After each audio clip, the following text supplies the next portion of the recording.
اس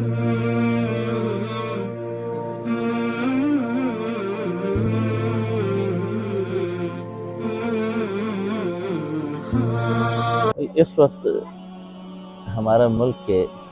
لوگ کبھی سیاستدانوں پہ الزام دھر رہے ہیں اور کبھی ملک کی ناکامی اور بربادی جو ہے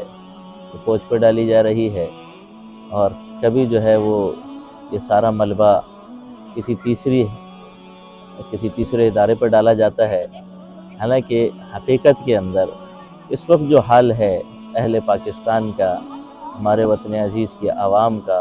اس کی وجہ عوام کے خود اپنے اعمال ہیں۔ جب تک کہ ہمارے اعمال جاندار نہیں ہوں گے، ہمارے اعمال نہیں بنیں گے، اور جب تک اعمال میں سے برائیاں ختم نہیں ہوں گی، جب تک ہمارے حالات درست ہو نہیں سکتے۔ ہم اس وقت سمجھتے ہیں کہ ہمارے حالات کے بگڑنے کے ذمہ دار ہمارے حکمران ہیں، حالانکہ قسم کھا کے کہا جا سکتا ہے کہ ہمارے حالات کے بگڑنے کی وجہ حکمران نہیں ہیں بلکہ ہمارے اعمال ہیں۔ جب اعمال اچھے ہوں، ایک حدیث قدسی ہے، حضور پاک علیہ السلام نے فرمایا کہ اللہ رب العزت فرماتے ہیں کہ میں بادشاہوں کا بادشاہ ہوں اور ساری دنیا کے بادشاہوں کے قلوب میرے ہاتھ میں ہیں۔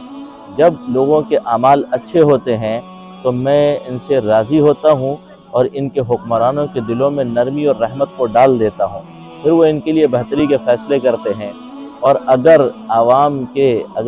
لوگوں کے اعمال بگڑنا شروع ہو جائیں تو پھر میں ان کے حکمرانوں کے دلوں کو سخت کر دیتا ہوں، پھر جابر اور ظالم حکمران ان پر مسلط کر دیتا ہوں۔ تو جب تم ایسا وقت دیکھو کہ جس وقت حکمران تمہارے خلاف فیصلے کر رہے ہوں اور تمہارے کے ساتھ ظلم کے معاملے ہو رہے ہوں، تو اس وقت حکمرانوں کو لان تان کرنے میں مت لگ جانا، ان کو ملامت کرنے میں مت لگ جانا، بلکہ اس وقت پھر اللہ کے ذکر کی طرف اور اللہ کے آگے رونے دھونے میں مشغول ہو جانا اور اللہ کی عبادت کی طرف اور اللہ کی اطاعت کی طرف چلے آنا، تو پھر مسئلہ حل ہوگا۔ اس کے بغیر مسئلہ حل نہیں ہو سکتا۔ ہم سب کو بار بار،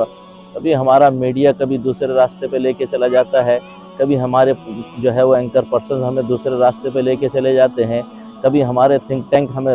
دوسرے راستے پہ لے کے چلے جاتے ہیں۔ ہمارے پاس صرف ترقی کا اور صرف عزت کا اور کامیابی کا صرف واحد راستہ اللہ رب العزت کی اطاعت اور حضور پاک علیہ السلام کی سنتوں پہ چلنا ہے۔ اس کے علاوہ ہمارے پاس دوسرا کوئی حل ہے ہی نہیں۔